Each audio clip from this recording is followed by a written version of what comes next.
నమస్కారం. నా పేరు చిట్యాల శ్వేత. తెలంగాణ సాయుధ పోరాట యోధురాలు చాకలి ఐలమ్మ మనవడు రామచంద్రం గారి కోడల్ని. మాది పాలకుర్తి. చిట్యాల రామచంద్రం గారు పాలకుర్తిలో 22 సంవత్సరాలు సర్పంచ్గా పనిచేశారు.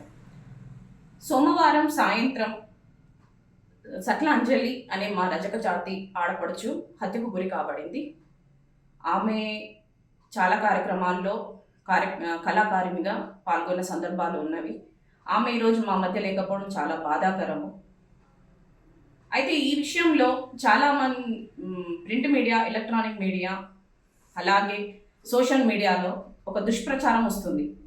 ఆమె చాకలి ఐలమ్మ ముని మనవరాలు అని.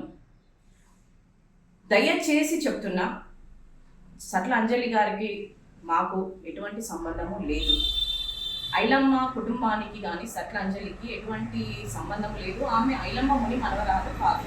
దయచేసి ప్రతి ఒక్కరు ఈ విషయాన్ని సోషల్ మీడియాలో వచ్చిన దాన్ని ఫార్వర్డ్ చేసుకుంటూ కామెంట్స్లలో అంత గొప్ప యోధురాలు కడుపున కుటుంబంలో పుట్టిన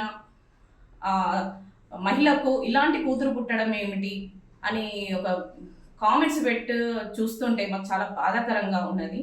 దయచేసి చెప్తున్నా,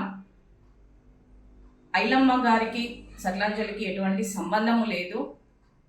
దీన్ని మీరు పబ్లిక్లో ఇలా తీసుకెళ్ళి సమాజంలో ఐలమ్మకున్న పేరు ప్రఖ్యాతలను చెడగొట్టే విధంగా సోషల్ మీడియా కానీ, ఎలక్ట్రానిక్ మీడియా, ప్రింట్ మీడియా వాళ్ళు చేసే దుష్ప్రచారం చూస్తుంటే చాలా బాధాకరంగా ఉన్నది. దయచేసి వీటిని ఇక్కడితో ఆపేయండి. నిజాలు తెలుసుకోండి, నిజాన్ని బయట పెట్టండి, అబద్ధపు ప్రచారాలు చేయకండి.